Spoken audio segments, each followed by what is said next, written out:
Ассалаумағалейкум, құрметті көрермен. Бүгінгі шығарылымда қызылшаның қандай ауруларға ем екендігі жайлы айтамыз. Видеоны соңына дейін көріңіздер.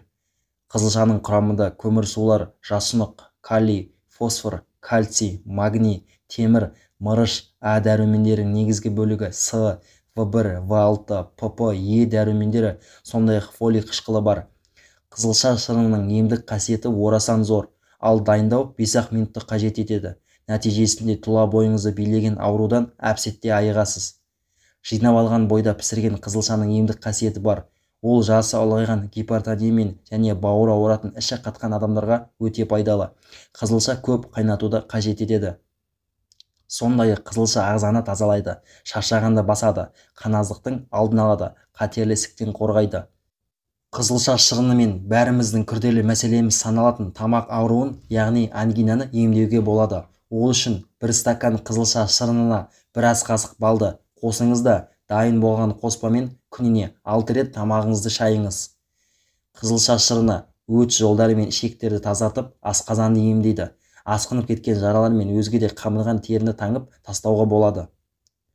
Қызылшаны асқа пайдалану біздің сүйектеріміз бен тістерімізге пайдалы әсер етеді. Бұл оның құрамындағы кальцийдің арқасында болады. Оның жетіспеушілігі тіс жегіге, мешел ауруына, сүйек кеуектенуіне және бала бойының өсуінің бұзылуына алып келіп соғады. Құрметті көрермендер, арнаға тіркеліп қоңыраушаны басуды ұмытпаңыздар, себебі алдағы уақытта шығатын түрлі пайдалы шығарылымдарды жіберіп алмас үшін. Қанды көбейтеді. Қаназық кезінде ең керемет ем болатын қызылша шырынынан екенін ұмытпаңыз. Қанды көбейту үшін бір стакан қызылша шырыны мен бір ас қасық табиғи таза балды араластырып күніне 3-4 рет қабылдайсыз. Егер қызылшаға сәбіз бен қара тұрыптың шырынын араластырып ішсеңіз, онда қаныңыз көбейіп, теріңіз тегістеліп, бетіңіз жылтырап шыға келеді, әрі қуатыңыз да артады. Бауырдың жұмысын жеңілдетеді. Егер күніне 3 рет қызылша шырынын ішсеңіз, бауыр ауруынан біржолата құтыласыз. Ал қалай ішу керектігін назар салыңыз. Ем үшін күніне 3-тен 1 стакан қызылша шырынын ішесіз. Оған қоса 100 грамм шикі қызылшаны үккіштен өткізіп жейсіз.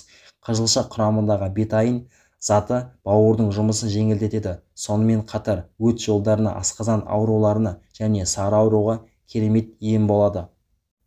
Шлактан тазалайды. Қызылша шырынының көмегімен ағзаны ол заттардан шлактан тазалауға болады. Ол үшін аш қарынға 1-2 ас қасық қызылша шырынын ем ретінде қабылдаңыз.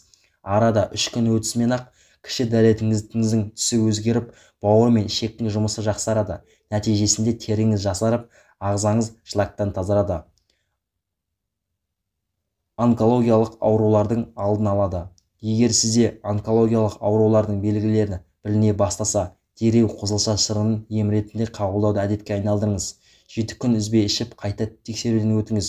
Міне қажап, өзіңізге өзіңіз сенбейсіз. Өйткені қызылша шырыны сіздегі онкологиялық клеткалардың қалпына келтіріп, аурудың алдын алады. Миды жасартады. Жас ұлғайған сайын адамның миы шаршап, өзінің жұмысын қалыпты жүргізе алмайды екен. Осы кезде есестау қабілетінің нашарлауы, ұмытшақтық секілді жайсыздықтар пайда болады. Ал мұның алдын алғыңыз келсе, қызылша шырынының көмегімен жүгініңіз. Егер күніне 1 стакан балғын дайындалған қызылша шырынын ішсеңіз, онда ми жасарып, жұмысы жақсарады. Әсіресе қан қысымы тұрақсыз жандарға таптырмайтын ем көрінеді. 1 стакан қызылша шырынын қан қысымыңды қалыпта ұстап, көңіл күйді көтереді. Егер сіз бұны біз ұсынған емді үзбей қабылдасаңыз, оң нәтижесін 6 айдың ішінде-ақ байқайсыз. Бұлшықетті қалпына келтіреді. Қызылша шырыны бұлшықеттің ауруын басады, әрі қатайтады. Спортпен айналысатындарға күніне кем дегенде 200 грамм балғын қызылша шырынын ішуге кеңес береміз. Физикалық жаттығу үздіксіз қозғалыс, ауыр зат бұлшықетке салмақ салады, ал оны қайта қалпына келтіретін бірден-бір ем қызылша шырыны. Осы секілді қызылша көптеген аурулардың алдын алып, көптеген ауруларды емдейді. Дегенмен қазіргі таңда халық медицинасын қолданар алдында міндетті түрде дәрігермен кеңескеніңіз жөн. Себебі қазіргі уақытта табиғи өнімдердің сапасы төмендеп кеткен. Сіздерге пайдалы ақпаратты ұсынған табиғи ем арнасы. Арнаға тіркеліп қоңыраушаны басып қоюды ұмытпаңыз. Сіздер көптеп арнаға тіркелген сайын біздің арнада көптеген пайдалы видеолар шыға береді. Келесі кездескенше аман сау болыңыздар.